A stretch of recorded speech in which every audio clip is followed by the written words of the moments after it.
La nuit a dévoilé un secret brûlant. 50 millions détournés, des écoles fantômes, des cliniques vides.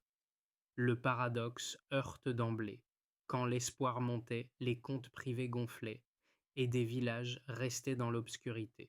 Que signifie pour chacun ce choc intime et collectif quand Ibrahim Traoré expose ses proches et tranche contre l'impunité? À l'horizon, une promesse brève: la vérité peut encore rallumer la confiance.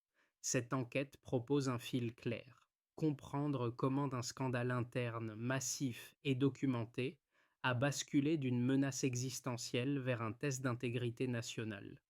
Le bénéfice pour vous: saisir en 10 à 12 minutes d'analyse ce qui transforme une crise en ressort civique.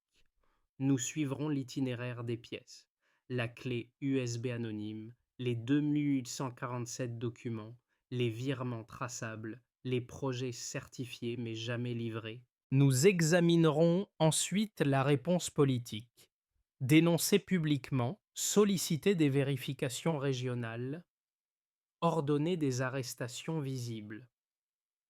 Enfin, nous mesurerons l'impact concret des écoles promises aux pompes à eau absentes, des stocks médicaux détournés aux villages restés sans lumière. L'enjeu dépasse la somme perdue. Il touche la légitimité d'un État déjà sous pression sécuritaire, économique et climatique. Il interroge la capacité d'un dirigeant à poursuivre ses alliés sans fracturer l'élan collectif. Il oblige surtout à distinguer entre le vol commis et la volonté de le réparer, là où trop souvent l'opacité ensevelit tout. Une révélation éclairante nous montre qu'en 72 heures de recoupement, l'ampleur du siphonnage apparaît: presque 50 millions de dollars, signés, datés, assignés à des projets vitaux mais évaporés. Deux chiffres pêchent plantant le décor: 67 écoles déclarées achevées, alors que 12 000 enfants étudient encore sous les arbres. Plus de 2000 pages de transferts bancaires reliant ministères et sociétés écrans. Le récit commence de manière méthodique. Une clé USB atteint un diffuseur indépendant. 2847 pièces alignent virements, contrats, fiches de paye, titres de propriété. Les noms ne sont pas des ombres. Responsables sectoriels, directeurs, colonels, les schémas se répètent: budget gonflé, achèvement labellisé, infrastructures invisibles sur le terrain. Les témoignages traduisent le coût humain. Une enseignante parle de manuels promis et jamais reçus. Un agriculteur d'une électrification célébrée sans un seul câble posé. Ensuite vient la bascule politique. Ibrahim Traoré ne temporise pas. Il expose la preuve, refuse la protection des proches, invite des vérificateurs du Sahel. Les accusés argumentent la manipulation étrangère, orchestrent des contre-campagnes, achètent des sermons, menacent des témoins. La riposte étatique se veut symétrique et publique. Convocation, perquisition, saisie, garde à vue, diffusion télévisée des arrestations. Dans la rue, le jugement se nuance. L'opinion blâme majoritairement les fonctionnaires mis en cause, moins la présidence qui les poursuit. À l'extérieur, des capitales espèrent un effondrement. La transparence désamorce l'angle. Des câbles diplomatiques reconnaissent l'effet paradoxal: loin d'affaiblir, l'exposition renforce la posture. Le cadre continental s'active: coopération juridique, gel d'avoirs, schéma de récupération. Il reste la question sociale, tenace: comment réinvestir vite les fonds retrouvés, réparer des services essentiels, prouver que l'intégrité ne s'arrête pas aux menottes? C'est là que se jouera la conversion d'un scandale en confiance sous pression sécuritaire et économique constante. Pour guider la lecture, ancrons trois visages. Commençons par Sarah, 34 ans, enseignante. Sa classe attendait des salles neuves et des livres, elle a vu des bilans certifier l'invisible.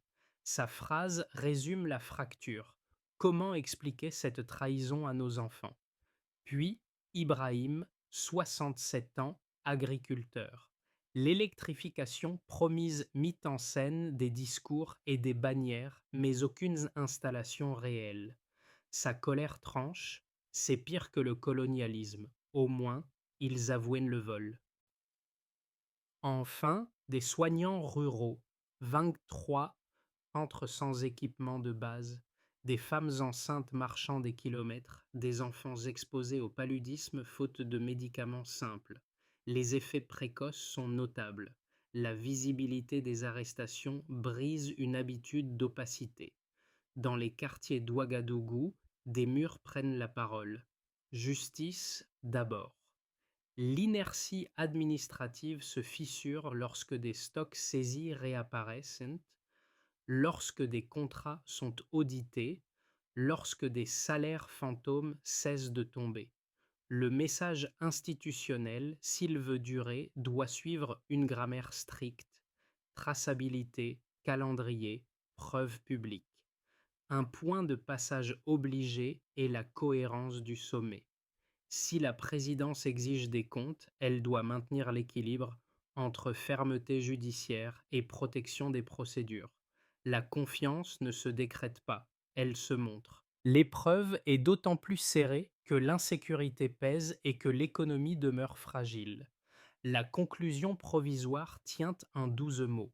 L'exemple visible accélère, l'exécution mesurable crédibilise, la réparation réenchante.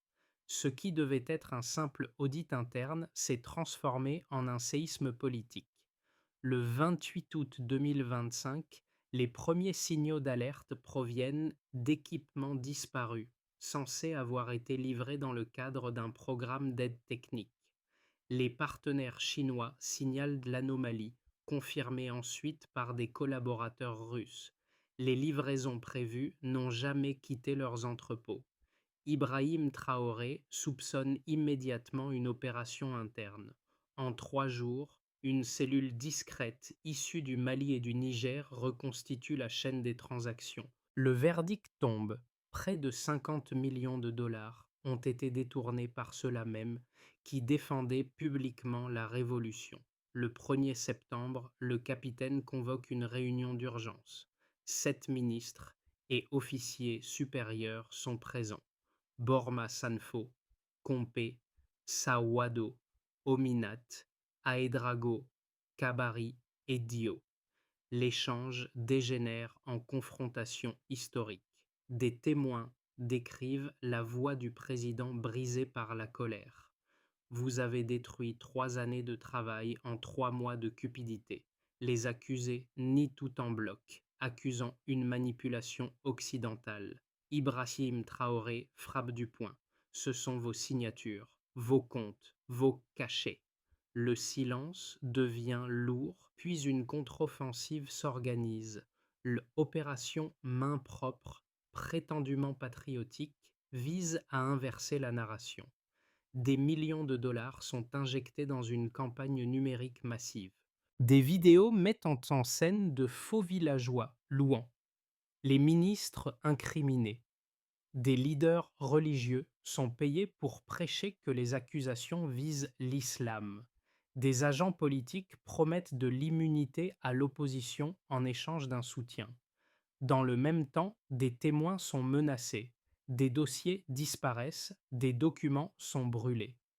Pire encore, le colonel Edrago, chef du renseignement, aurait mobilisé les ressources de l'État pour espionner le président lui-même, fabriquant de faux dossiers de corruption pour tenter de le faire chanter. Les puissances étrangères observent avec attention. Des notes confidentielles interceptées par les services du Sahel révèlent le calcul. Amplifier la colère populaire, présenter Ibrahim Traoré comme instable, offrir asile aux fonctionnaires compromis. Mais la manœuvre échoue. Dans les cafés et sur les marchés, la distinction s'installe. D'un côté les corrompus, de l'autre celui qui les expose. Les sondages confirment la tendance. 3 quarts des citoyens blâment les ministres, à peine 15% critiquent la présidence. À l'aube du 6 septembre, l'opération Justice Dawn débute. La police militaire agit simultanément dans la capitale et les provinces. Sanfo est arrêté chez lui, entouré d'espèces. Kompé est interpellé à l'aéroport, prêt à fuir. Sawado résiste, aggravant son cas. Les autres sont extraits de bureaux, de cliniques, de campus. Les preuves affluent, contrats, disques durs, biens immobiliers. Les arrestations sont diffusées en direct. La nation retient son souffle. Jamais un chef d'État africain n'avait en exercice fait menotter son propre entourage. Ce qui devait l'abattre devient l'épreuve fondatrice de son intégrité. La scène conclut un chapitre et en ouvre un autre, celui d'un pays qui regarde en face sa propre corruption, sans bouc émissaire étranger. L'heure est venue pour le Burkina Faso de décider si la transparence peut réellement sauver une révolution née de la défiance. Les chiffres, cette fois, ne mentent pas. Les documents saisis détaillent un vol systématique évalué à près de 50 millions de dollars. Chaque virement, chaque signature, chaque contrat renvoie à un nom et à une institution. Les enquêteurs du Mali et du Niger, invités par Ibrahim Traoré pour garantir la neutralité de la procédure, croisent plus de 2800 fichiers, virements interbancaires, listes de paye, factures gonflées. La cartographie financière révèle un schéma de siphonnage hiérarchisé. Ministère, direction, entreprises écran, puis compte personnel à l'étranger. Commençons par l'indicateur des 67 écoles déclarées, achevées mais inexistantes. Sur le terrain, 12 000 enfants étudient sous des arbres, parfois à ciel ouvert. Des certificats officiels portent les cachets ministériels, tandis que les fonds correspondants apparaissent sur des comptes privés au Bénin et en Côte d'Ivoire. Le détournement atteint 5 millions de dollars, imputés au ministère de l'Éducation. Chaque signature figure dans le lot transmis à la presse indépendante. Les enseignants, eux, n'ont pas été payés depuis des mois. Les fiches de paie montrent plus de 300 employés fantômes créés pour justifier des salaires fictifs. Ensuite vient l'indicateur concernant la santé. Les hôpitaux et dispensaires ruraux devaient de bénéficier de 5 millions de dollars destinés à l'achat de matériel et de médicaments. Les registres d'importation confirment les virements, mais pas la réception des équipements. 23 centres de soins n'ont jamais reçu la moindre livraison. Dans les entrepôts de Ouagadougou, des palettes de matériel sont retrouvées, estampillées au nom d'entreprises appartenant au ministre de la Santé. Des milliers de mères ont parcouru des kilomètres pour accoucher sans assistance, des enfants sont morts de maladies traitables. Ici, la perte n'est pas abstraite, elle se mesure en vies humaines. Puis arrive l'indicateur de l'électrification rurale. 12 millions de dollars étaient dédiés à la mise en place de panneaux solaires et de pompes à eau dans plus de 80 villages. Aucun câble n'a été posé, aucune pompe installée. Des cérémonies publiques ont célébré les projets, mais tout n'était que décor. Les habitants de Koudougou ou de Saponé racontent avoir vu les officiels venir avec des promesses et repartir avec les budgets. Dans certains cas, les contrats ont été facturés 3 à 5 fois leur coût réel. Les écarts sont attestés par les relevés comptables. Enfin, l'armée et les services sociaux bouclent le tableau. Près de 6 millions de dollars ont disparu des fonds d'approvisionnement militaire, alors que les soldats manquaient de matériel. 5 millions supplémentaires d'aides humanitaires ont été engloutis dans des circuits fictifs, remplaçant la nourriture et les médicaments par des factures imaginaires. Les traces convergent, un réseau interne structuré opérant sous couvert de loyauté révolutionnaire. Pour les économistes, les pertes dépassent la somme nominale. Chaque million volé retire environ 2,3 millions de dollars de valeur productive à l'économie nationale, faits indirects compris. Dans un pays où un quart de la population dépend de l'aide humanitaire, cette ponction équivaut à des milliers d'emplois, des routes inachevées, une croissance amputée. Ainsi, La démonstration est double, factuelle et symbolique. Factuelle, car chaque chiffre correspond à un acte, à une trace. Symbolique, parce qu'elle redéfinit la frontière entre trahison et responsabilité. Ibrahim Traoré en fait un pivot. L'intégrité mesurable devient la seule réponse possible à la corruption systémique. Une controverse s'impose inévitablement. Fallait-il exposer publiquement la trahison au risque d'affaiblir l'État? Les partisans du silence invoquent la stabilité. Selon eux, dévoiler une corruption interne fragilise l'appareil militaire, érode la confiance diplomatique et alimente les campagnes étrangères.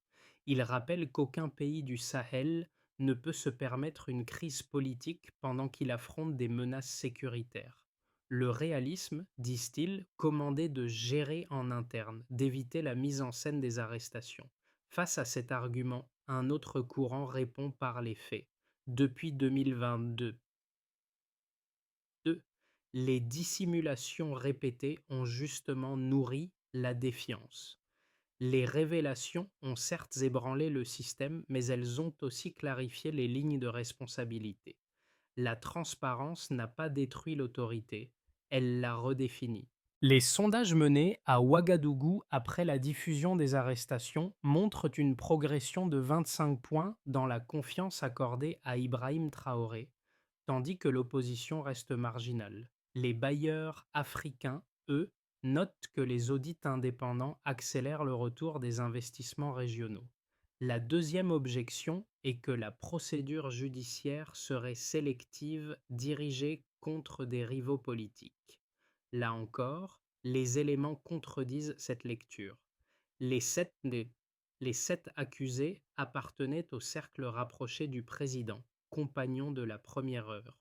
Aucun n'était membre de l'opposition. Le choix de recourir à des enquêteurs maliens et nigériens vise précisément à écarter le soupçon de vengeance interne.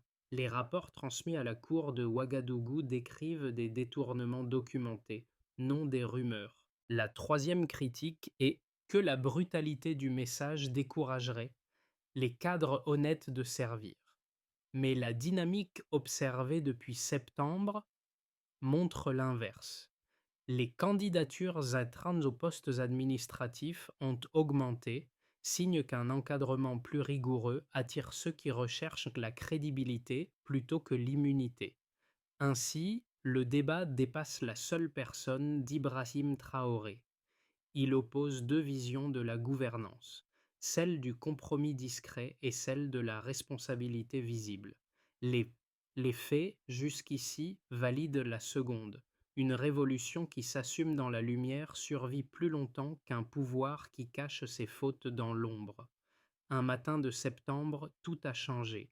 Zéro impunité, même au sommet, déclare Ibrahim Traoré en ouvrant une conférence retransmise en direct. Cette phrase brève et tranchante devient la ligne de fracture du scandale.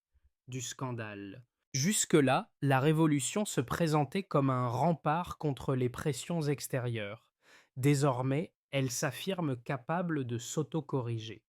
Les images des ministres menottés dans les couloirs du tribunal circulent dans tout le Sahel. Ce que beaucoup voyaient comme un effondrement devient une démonstration de souveraineté morale, un État qui se juge lui-même avant d'être jugé par d'autres. Dans les capitales occidentales, les notes diplomatiques s'accumulent. La stratégie du choc éthique déjoue les attentes. À Paris, à Washington, à Londres, les observateurs reconnaissent que le capitaine a transformé une crise en actif politique. À Addis Abeba, l'Union africaine envoie des émissaires proposer une coopération pour le recouvrement des avoirs. La mi-parcours du scandale marque ainsi un renversement de perception. Le Burkina Faso n'apparaît plus comme une victime des détournements, mais comme un laboratoire de transparence continentale. Les répercussions du scandale s'étendent bien au-delà des ministères. 4 sphères principales en révèlent l'onde de choc: nationale, économique, sociale et régionale. Sur le plan national, la société burkinabé entre dans une phase de réapprentissage civique. Dans les écoles publiques, les enseignants utilisent désormais l'affaire comme étude de cas sur la responsabilité publique. Dans les marchés, on cite Ibrahim Traoré comme exemple d'intégrité rare. Les radios locales diffusent chaque semaine des extraits du procès, rappelant que la trahison n'est plus un secret d'État. L'administration, quant à elle, impose des audits trimestriels. Plus de 380 contrats ont déjà été révisés depuis octobre 2025. L'onde morale s'enracine dans la routine. Sur le plan économique, les pertes chiffrées ont déclenché une reconfiguration des priorités budgétaires. Le ministère des Finances a gelé 92 projets suspects, tout en redirigeant 27 millions de dollars récupérés vers les infrastructures sociales. Les chantiers scolaires abandonnés reprennent, les cliniques reçoivent de nouveaux stocks et les coopératives agricoles bénéficient d'un microcrédit d'urgence. Pourtant, la reprise reste fragile. La monnaie nationale a perdu 3% de sa valeur au troisième trimestre 2025 et les investisseurs étrangers attendent encore une stabilisation politique durable avant de réinjecter leurs capitaux. Socialement, le contraste est saisissant. Là où la corruption privait les citoyens de services de base, la visibilité des réformes ravive la fierté collective. Dans les villages de Koudougou, les anciens murmurent : nous ne sommes plus oubliés. Les jeunes diplômés, jusque-là tentés par l'exil, s'engagent dans des programmes civiques soutenus par la présidence. La participation communautaire augmente.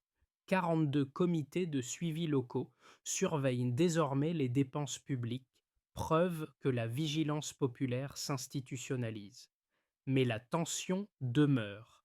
Les partisans des anciens ministres dénoncent une justice spectacle et quelques manifestations éclatent à Waïgouya. Sur le plan régional, la portée est inédite. L'Union africaine, impressionnée par la transparence du procès, signe en octobre une convention de coopération pour le recouvrement des avoirs volés. Le Ghana, la Côte d'Ivoire et le Togo gèlent plusieurs comptes liés au réseau de détournement. Des experts juridiques d'Afrique du Sud et du Kenya appuient le parquet burkinabé dans la traçabilité internationale des flux financiers. Pour la première fois, un scandale interne devient catalyseur d'un mouvement panafricain d'intégrité publique. Au-delà des chiffres, c'est la symbolique du geste qui s'impose. Un pays du Sahel, affaibli par la guerre et la pauvreté, choisit la transparence plutôt que la peur. Les observateurs y voient une rupture générationnelle. Les citoyens n'attendent plus la moralité d'ailleurs, ils la réclament chez eux. Ibrahim Traoré, évoqué désormais dans les journaux africains comme le capitaine du sursaut, cristallise une attente, celle d'un État qui répond non, qui se cache. Le scandale, au lieu d'enterrer la révolution, l'a réanimée par la preuve. Le Burkina Faso découvre que la justice visible peut être, elle aussi, un outil de reconstruction nationale. À la fin de l'année 2025, le Burkina Faso se tient à la croisée des chemins. Les institutions fonctionnent, les réformes avancent, mais le futur immédiat demeure incertain. Trois trajectoires se dessinent, chacune dictée par la capacité du pays à convertir la justice en stabilité. D'abord, la consolidation fragile émerge comme un chemin possible. Les procédures judiciaires suivent leur cours, les avoirs récupérés, estimés à 27 millions de dollars, sont réinjectés dans les secteurs clés: éducation, santé, énergie rurale. Le gouvernement renforce la supervision budgétaire et instaure des audits citoyens réguliers. La croissance reste lente, autour de 2,5%, mais la confiance remonte. Les bailleurs africains réintègrent progressivement Ouagadougou dans leur programme d'aide. La stabilité s'installe, mais reste suspendu à la vigilance permanente contre le retour des réseaux corrompus. Ensuite, la relance institutionnelle offre une perspective plus lumineuse. Ibrahim Traoré poursuit la réforme du service public avec l'appui de l'Union africaine. Des tribunaux spécialisés contre la corruption voient le jour à Ouagadougou et Bobo-Dioulasso. Les fonds détournés à l'étranger, estimés à 15 millions supplémentaires, sont restitués. Des projets d'électrification et de formation agricole créent plus de 10 000 emplois. Sur le plan diplomatique, le Burkina Faso devient une référence régionale. Un État pauvre mais crédible. L'image d'un capitaine réformateur dépasse les frontières, suscitant des émulations au Mali, au Niger et au Ghana. Enfin, la rechute représente un risque sombre. Sous la pression économique et les tensions internes, les réformes ralentissent. Des factions au sein de l'armée cherchent à exploiter le mécontentement social. L'inflation repart à la hausse, les partenaires extérieurs se retirent. Les promesses de réinvestissement des fonds récupérés se heurtent à la bureaucratie. Dans ce contexte, les rumeurs d'ingérence étrangère ressurgissent, alimentées par des campagnes de désinformation. Le risque est alors double, la perte de confiance intérieure et la reprise de la dépendance internationale. Ces trois, omno- Ces trois horizons ne sont pas exclusifs. Ils coexistent dans une tension permanente. Le pays navigue entre fatigue et fierté, entre méfiance et espoir.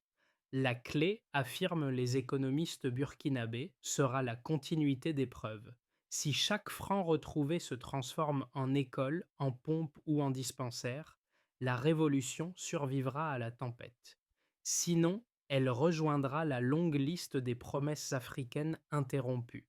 Au-delà des institutions et des chiffres, la transformation se mesure à la rue. Dans les cafés de Ouagadougou, les conversations ont changé de ton. Les citoyens ne parlent plus seulement des promesses politiques, mais de la vérification des faits. Nous voulons voir les reçus, pas les discours, lance un jeune mécanicien. Ce langage de la transparence, autrefois réservé aux ONG, devient populaire. Les femmes des marchés exigent la publication des budgets locaux. Les étudiants créent des clubs d'intégrité et des collectifs citoyens contrôlent les chantiers publics. Dans les villages, les changements sont encore plus visibles.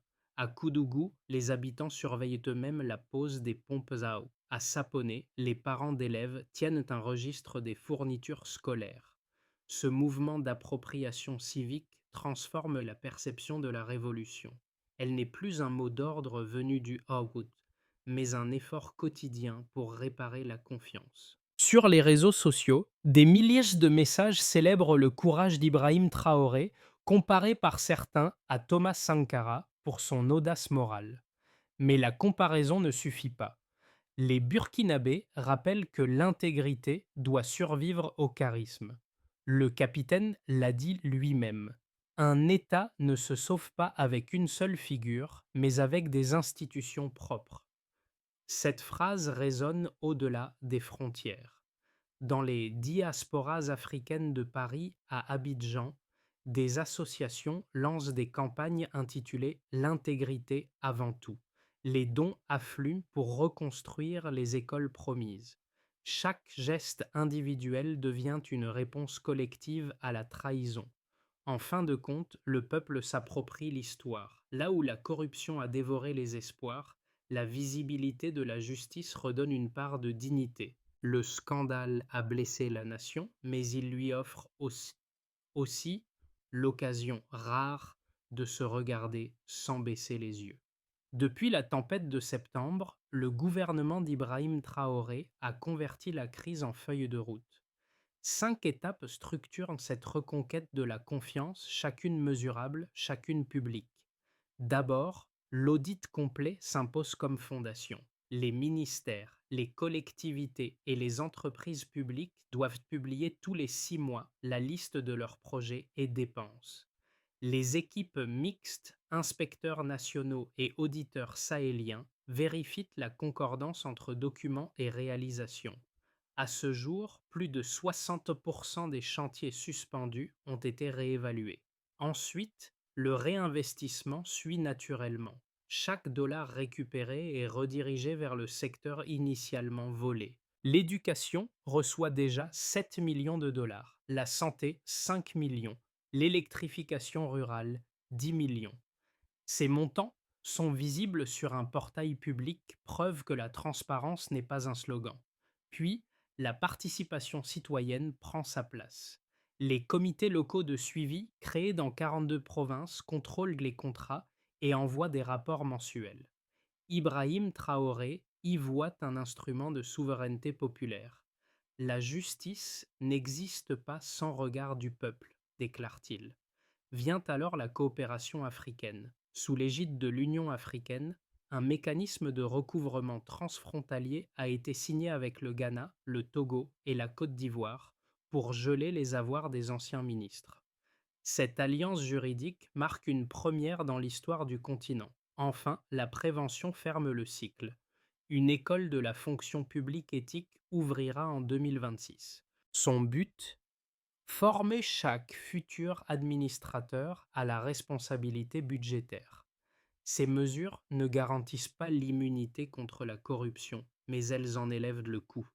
Le message du capitaine est clair. La loyauté n'est plus un privilège, c'est une obligation mesurable.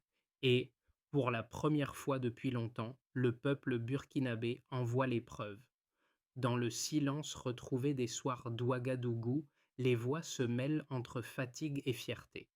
Les rues portent encore les traces des cortèges, mais aussi des chantiers rouverts. Là où s'élevaient les slogans de colère, on entend désormais les bruits des marteaux et des générateurs.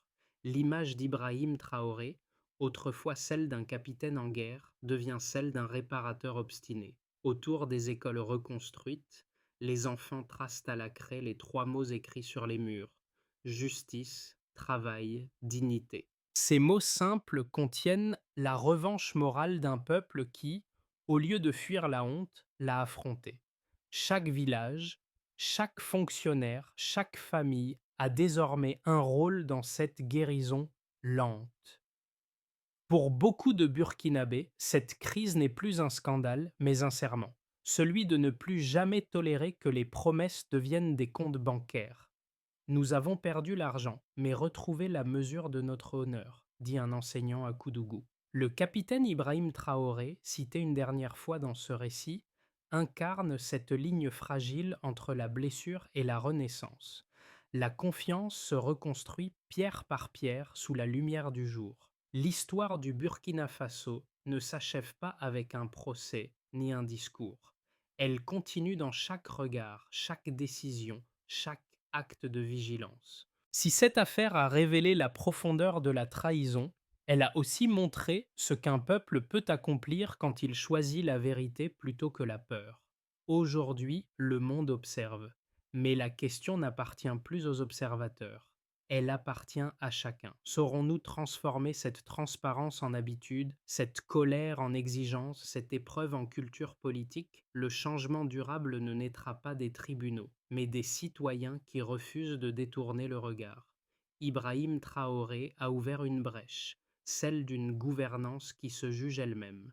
Il appartient désormais au peuple de la maintenir ouverte.